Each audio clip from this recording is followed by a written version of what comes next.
Hello दोस्तों, स्वागत है आपका अपने यूट्यूब चैनल के स्टडी हम में। दोस्तों, आज हम बात करने वाले हैं कि जो कंप्यूटर का वर्गीकरण है, इस टॉपिक को डिस्कस करने वाले हैं। और इससे पहले जो भी 3 टॉपिक हो चुके हैं हमारे, उससे जो भी क्वेश्चन अगर डाउट में हो तो उसको कमेंट में पूछ लीजिएगा। और जो भी नए जुड़ रहे हैं वो चैनल को सब्सक्राइब कर लें। तो चलते हैं अपने प्रश्न की ओर। तो दिया गया है हमारा पहला प्रश्न कि डिजिटल कंप्यूटर विकसित किया गया। डिजिटल कंप्यूटर विकसित किया गया, कहाँ किया गया बताएंगे। तो ये हमारा कौन सा ऑप्शन हो जाएगा? रूस हो जाएगा, ब्रिटेन या यूएसए या जापान द्वारा। किसके द्वारा विकसित हुआ? ये हुआ है हमारा यूएसए द्वारा। ठीक है, यूएसए द्वारा। और यहीं अगर पूछ दिया जाए कि सर्वाधिक कंप्यूटर वाला जो है देश कौन सा है, तो ये भी यूएसए ही है। ठीक है, नेक्स्ट चलते हैं अगले प्रश्न की ओर। तो अगला प्रश्न कुछ इस प्रकार दिया गया हमारा कि निम्न में से कौन एक समय में कई उपयोगकर्ताओं को सपोर्ट करता है? कौन करता है बताएंगे सभी लोग। क्या राइट आंसर हो जाएगा इसका? तो क्या होगा बताएंगे? पाल्म टॉप होगा, या व्यक्तिगत कंप्यूटर होगा, या माइक्रो कंप्यूटर होगा, या मिनी कंप्यूटर होगा? क्या राइट आंसर होगा इसका? तो इसका राइट आंसर होगा हमारा मिनी कंप्यूटर। ठीक है, मिनी कंप्यूटर। नेक्स्ट बात करते हैं अगले प्रश्न की। तो अगला प्रश्न हमारा दिया गया है कि वर्गीकरण के अनुसार किसे कंप्यूटर नहीं कहा जा सकता है? किसको नहीं कहा जा सकता बताएंगे। तो पहला ऑप्शन दिया गया है वर्क स्टेशन, या मेन फ्रेम, या मिनी कंप्यूटर, या इवेंटू। कौन सा राइट आंसर हो जाएगा? इसे कंप्यूटर जो है नहीं कहा जा सकता है। किसको नहीं कहा जा सकता है? तो ये हमारा राइट आंसर हो जाएगा डी। ठीक है, नेक्स्ट बात करते हैं अगले प्रश्न की। तो अगला प्रश्न हमारा दिया गया है कि आईसी चिपों द्वारा निर्मित प्रथम डिजिटल कंप्यूटर जाना जाता है किसके द्वारा? एप्पल प्रथम के द्वारा, IBM 1620, या IBS सिस्टम 360, या बैच 780। किसके द्वारा जाना जाता है बताएंगे सभी लोग। ये जाना जाता है हमारा IBS सिस्टम 360 के द्वारा। ठीक है, ऑप्शन नंबर डी। नेक्स्ट बात करते हैं कि अगला प्रश्न क्या हो जाएगा कि डिजिटल कंप्यूटर किस सिद्धांत पर कार्य करता है? किस सिद्धांत पर कार्य करता है बताएंगे सभी लोग। गणना पर, या मापन पर, या विद्युत पर, या लॉजिक पर? किस पर काम करता है बताएंगे सभी लोग। जो कंप्यूटर अपना होता है ये गणना पर काम करता है। ठीक है, गणना करने का काम करता है। नेक्स्ट बात करते हैं अगले प्रश्न की। तो अगला प्रश्न दिया गया हमारा कि कैलकुलेटर किस प्रकार की कंप्यूटर कार्य पद्धति पर कार्य करता है? किस पर कार्य करता है बताएंगे सभी लोग। कि हाइब्रिड कंप्यूटर, या डिजिटल कंप्यूटर, या एनालॉग कंप्यूटर, या इनमें से कोई नहीं। और ये यूपी 80 फॉरेस्ट गार्ड में पूछा गया क्वेश्चन है, तो आंसर करेंगे सभी लोग। तो जो कैलकुलेटर जो है ये हमारा हो जाएगा डिजिटल कंप्यूटर। ठीक है, डिजिटल कंप्यूटर के अंतर्गत आता है। ठीक है, नेक्स्ट चलते हैं अपने अगले प्रश्न की ओर। तो अगला प्रश्न हमारा दिया गया है कि राष्ट्रीय सुरक्षा के हवाई यातायात और रेडार को नियंत्रित करने के लिए किस प्रकार के कंप्यूटरों का उपयोग किया जाता है? किस प्रकार के कंप्यूटरों का उपयोग किया जाता है बताएंगे रेडार के लिए? तो ये digital computer, analog computer, hybrid computer या पर्सनल कंप्यूटर। क्या हो जाएगा इसका राइट आंसर? तो इसका राइट आंसर हो जाएगा हमारा हाइब्रिड कंप्यूटर। ठीक है, ये रेडार में प्रयोग लाते हैं हम लोग हवाई जहाज में, तो ये हाइब्रिड कंप्यूटर होता है। ठीक है, नेक्स्ट बात करते हैं अगले प्रश्न की। तो अगला प्रश्न हमारा दिया गया है कि किसी संकर कंप्यूटर में निम्न में किन विशेषताओं का समन्वय होता है? किन में होता है? सुपर तथा माइक्रो कंप्यूटरों में, या मिनी तथा माइक्रो कंप्यूटरों को, या अनुरूप तथा अंकीय कंप्यूटरों का, या सुपर तथा मिनी कंप्यूटरों का। क्या राइट आंसर हो जाएगा इसका? आंसर नंबर सी हो जाएगा इसका। ठीक है, सी। नेक्स्ट बात करते हैं अगले प्रश्न की। तो अनेक घरेलू उपकरणों में निर्मित छोटे और सस्ते कंप्यूटर किस प्रकार के होते हैं? किस प्रकार के होते हैं बताएंगे सभी लोग? Main frame computer, micro computer या मिनी कंप्यूटर, या इनमें से कोई नहीं। कौन सा राइट आंसर हो जाएगा इसका बताएंगे सभी लोग? तो इसका राइट आंसर हो जाएगा हमारा इनमें से कोई नहीं। आंसर नंबर डी है। ठीक है, कौन सा होता है देख लेते हैं। जो घरेलू उपकरणों में निर्मित छोटे और सस्ते कंप्यूटर जैसे वॉशिंग मशीन,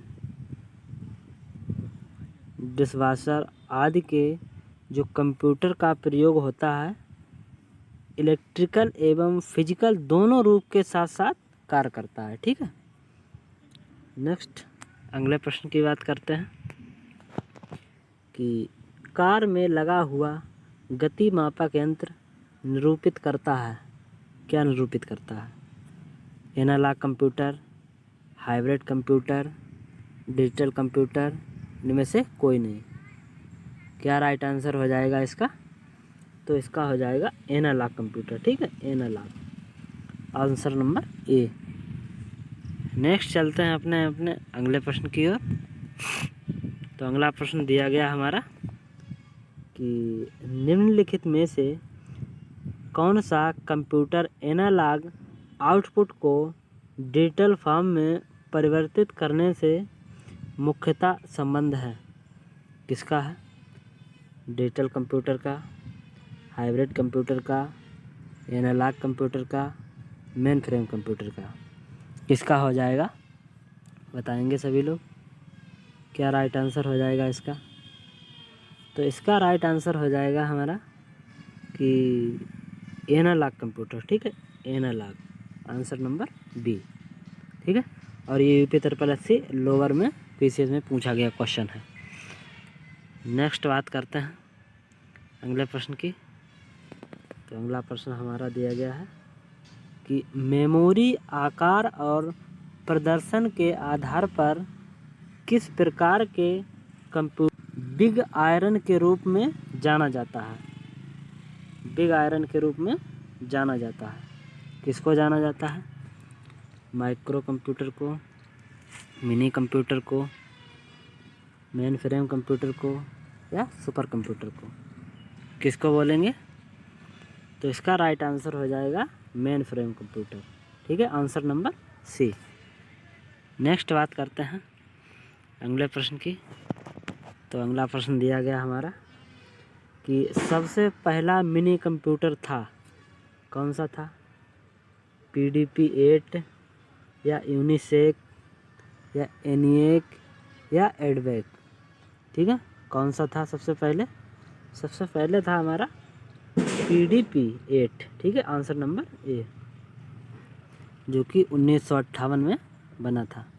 और ये क्वेश्चन पूछा गया है यूपी ट्रिपल एस सी के द्वारा। नेक्स्ट बात करते हैं कि अगला प्रश्न क्या दिया गया हमारा अगला प्रश्न दिया गया है कि माइक्रो कंप्यूटर हार्डवेयर में फिजिकल इक्विपमेंट की 3 बेसिक कैटेगरी होती हैं। कौन सी होती हैं बताएंगे सभी लोग कि कीबोर्ड, मॉनिटर, हार्ड ड्राइव, या सिस्टम यूनिट, इनपुट आउटपुट, या सेकेंडरी स्टोरेज, या system unit, keyboard, secondary storage, या system unit, primary storage, secondary storage, या इनमें से कोई नहीं। तो क्या राइट आंसर हो जाएगा इसका? तो इसका राइट आंसर हो जाएगा हमारा बी। कौन सा हो जाएगा? बी। ठीक है, आंसर नंबर बी। नेक्स्ट बात करते हैं अगले प्रश्न की। तो अगला प्रश्न हमारा दिया गया है कि किस प्रकार के कंप्यूटरों का सर्वाधिक प्रयोग किया जाता है? किस प्रकार के कंप्यूटर का सर्वाधिक प्रयोग किया जाता है बताएंगे? Super computer, mini computer, main frame computer, या माइक्रो कंप्यूटर? किसका किया जाता है बताएंगे सबसे अधिक? तो ये किया जाता है माइक्रो कंप्यूटर का। ठीक है, माइक्रो कंप्यूटर। नेक्स्ट बात करते हैं अगले प्रश्न की। तो अगला प्रश्न हमारा दिया गया है कि डेस्कटॉप कंप्यूटर, लैपटॉप, टैबलेट और स्मार्टफोन इनमें से किसके विभिन्न प्रकार हैं? किसके हैं ये? किसके होते हैं? माइक्रो कंप्यूटर के, या मिनी कंप्यूटर के, या सुपर कंप्यूटर के, या मेन फ्रेम कंप्यूटर के? तो किसके हो जाएंगे ये? माइक्रो कंप्यूटर के। ठीक है, ये माइक्रो कंप्यूटर के अंतर्गत ही आते हैं। लैपटॉप हुआ, टैबलेट हुआ, स्मार्टफोन हुआ। ठीक है, नेक्स्ट बात करते हैं अगले प्रश्न की। तो अगला प्रश्न हमारा है कि निम्नलिखित में से कौन पोर्टेबल तथा ढोने में आसान है? कौन है? Super computer, laptop, mini computer, या इनमें से कोई नहीं? क्या राइट आंसर हो जाएगा इसका? लैपटॉप हो जाएगा। क्या हो जाएगा? Laptop. Answer number C. Next बात करते हैं अगले प्रश्न की।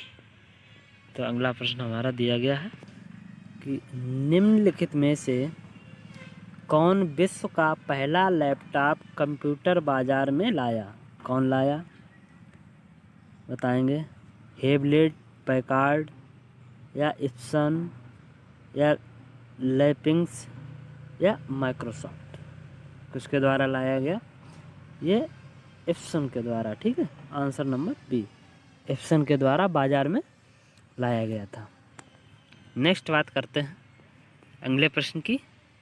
तो अगला प्रश्न हमारा है कि माईलैब सबसे कम कीमत का एक लैपटॉप है जिसे बाज़ार में उतारा गया। ठीक है, पहला ऑप्शन दिया गया है सत्यम कंप्यूटर्स द्वारा, या माइक्रोसॉफ्ट कंप्यूटर द्वारा, या इन्फोसिस कंप्यूटर द्वारा, या HCL द्वारा। ठीक है, किसके द्वारा उतारा गया? तो ये हमारा उतारा गया है HCL द्वारा। ठीक है, आंसर नंबर डी। नेक्स्ट बात करते हैं कि स्वाहा निजी कंप्यूटर जो आपकी गोद में रखने लायक छोटा सा होता है क्या कहलाता है बताएंगे? क्या कहलाता है उसको? नोटबुक कहेंगे, या PDA कहेंगे, या वर्क स्टेशन कहेंगे, या मेन फ्रेम कहेंगे? क्या बोलेंगे? नोटबुक कहेंगे उसको। ठीक है, नोटबुक जो हम हाथों में लिए रहते हैं, गोदी में रखे रहते हैं, इन्हें नोटबुक कहा जाता है। नेक्स्ट बात करते हैं अगले प्रश्न की। तो अगला प्रश्न है हमारा कि लैपटॉप और पाल्म टॉप किस संदर्भ में प्रयुक्त किए जाते हैं? किस में प्रयुक्त किए जाते हैं? मोबाइल फ़ोन में, फैक्स मशीन में, कंप्यूटर में, या इनमें से कोई नहीं? क्या राइट आंसर हो जाएगा इसका? तो इसका हमारा हो जाएगा कंप्यूटर। ठीक है, कंप्यूटर इसका जो है राइट आंसर हो जाएगा। नेक्स्ट बात करते हैं अगले प्रश्न की। तो अगला प्रश्न हमारा दिया गया है कि निम्नलिखित में से किसके बारे में विश्व का सबसे सस्ता टैबलेट पीसी होने का दावा किया गया है। ठीक है, कौन सा? आकाश, चिराग, विद्यार्थी या वसुधा? किसका किया गया है? आकाश। ठीक है, ऑप्शन नंबर ए। नेक्स्ट बात करते हैं अगले प्रश्न की। तो अगला क्वेश्चन देखो क्या दिया गया है। तो दिया गया है कि शब्द पीसी का अर्थ है। क्या होता है पीसी का? पीसी का फुल फॉर्म क्या होता है बताएंगे सभी लोग। तो क्या हो जाएगा? प्राइवेट कंप्यूटर या पर्सनल कंप्यूटर या प्रोफेशनल कंप्यूटर या पर्सनल कैलकुलेटर? क्या राइट आंसर हो जाएगा? Personal computer. ठीक है, पीसी का मतलब होता है पर्सनल कंप्यूटर। ठीक है, नेक्स्ट बात करते हैं अगले प्रश्न की। तो अगला प्रश्न दिया गया है हमारा, निम्नलिखित में से कौन सा पर्सनल कंप्यूटर का एक भाग नहीं है? कौन सा नहीं है बताएंगे सभी लोग। कि सीपीयू नहीं है, रैम नहीं है, यूएसबी या रोम? क्या हो जाएगा? यूएसबी जो होता है ये अलग से लगा होता है, ये कंप्यूटर का भाग नहीं है। ठीक है, नेक्स्ट बात करते हैं अगले प्रश्न की। तो अगला प्रश्न दिया गया हमारा कि शब्द पीसी एक्सटी का आशय है, इसका मतलब क्या होता है बताएंगे सभी लोग। तो इसका मतलब होता है कि पर्सनल कंप्यूटर एक्सटर्नल टेक्नोलॉजी या पर्सनल कंप्यूटर एक्सटेंड टेक्नोलॉजी या पर्सनल कंप्यूटर एक्सपेंडेड टेक्नोलॉजी या पर्सनल कंप्यूटर एवेडेड टेक्नोलॉजी? क्या राइट आंसर हो जाएगा? ये हो जाएगा एक्सटेंडेड। ठीक है, answer number B. B answer is the right answer number B. ठीक है, नेक्स्ट बात करते हैं अगले प्रश्न की। तो अगला प्रश्न दिया गया है हमारा कि आईबीएम का पूरा नाम। ठीक है, क्या हो जाएगा? इंडियन बिजनेस मशीन या इंटरनेशनल बिजनेस मशीन या इटालियन बिजनेस मशीन या इंटीग्रल बिजनेस मशीन? क्या राइट आंसर हो जाएगा आईबीएम का? क्या हो जाएगा तो बताएंगे सभी लोग। इंटरनेशनल बिजनेस मशीन हो जाएगा आईबीएम का। ठीक है, आंसर नंबर बी। नेक्स्ट बात करते हैं कि अगला प्रश्न क्या दिया गया है हमारा कि निम्नलिखित में से क्या कंप्यूटर वर्गीकरण का एक प्रकार नहीं है? कौन सा नहीं है बताएंगे। इलेक्ट्रिकल कंप्यूटर या एनालॉग कंप्यूटर या डिजिटल कंप्यूटर या हाइब्रिड कंप्यूटर? कौन सा नहीं है बताएंगे। तो ये हमारा हो जाएगा इलेक्ट्रिकल कंप्यूटर, आंसर नंबर ए। ठीक है, नेक्स्ट बात करते हैं अगले प्रश्न की। तो अगला प्रश्न दिया गया हमारा कि निम्नलिखित में से किस कंपनी ने कुछ समय पहले 1 टेराबाइट हार्ड ड्राइव क्षमता वाले भारत के पहले निजी कंप्यूटर को प्रवर्तित करने की घोषणा की थी? किसने? इन्फोसिस टेक्नोलॉजीज ने, विप्रो ने या HCL ने या IBM ने? किसने की थी? ये की थी HCL ने। ठीक है, आंसर नंबर सी, HCL ने की थी घोषणा। नेक्स्ट बात करते हैं कि अगला प्रश्न देखते हैं क्या दिया गया हमारा। अगला प्रश्न दिया गया है कि मैक एक प्रकार का पर्सनल कंप्यूटर है जिसे बनाया गया, किसने बनाया? एप्पल ने, एसर ने, डेल ने या HP ने? किसने बनाया? मैक जो है एप्पल ने बनाया। ठीक है, मैक। नेक्स्ट चलते हैं अपने अगले प्रश्न की। तो अगला प्रश्न दिया गया हमारा कि निम्नलिखित में से कौन सा एक प्रकार का पर्सनल कंप्यूटर नहीं है? कौन सा नहीं है? Desktop computer, palm top computer, main frame computer या लैपटॉप? कौन सा नहीं है पर्सनल कंप्यूटर बताएंगे? ये हो जाएगा मेन फ्रेम कंप्यूटर जो है पर्सनल कंप्यूटर नहीं है। ठीक है, तो आज की क्लास में बस इतना ही और आशा करता हूँ कि आपको क्लास अच्छी लगी होगी। तो और जो भी चैनल को सब्सक्राइब नहीं किए हैं वो चैनल को सब्सक्राइब कर लें। तो मिलते हैं नेक्स्ट सेशन में। आज के लिए बस इतना ही। धन्यवाद।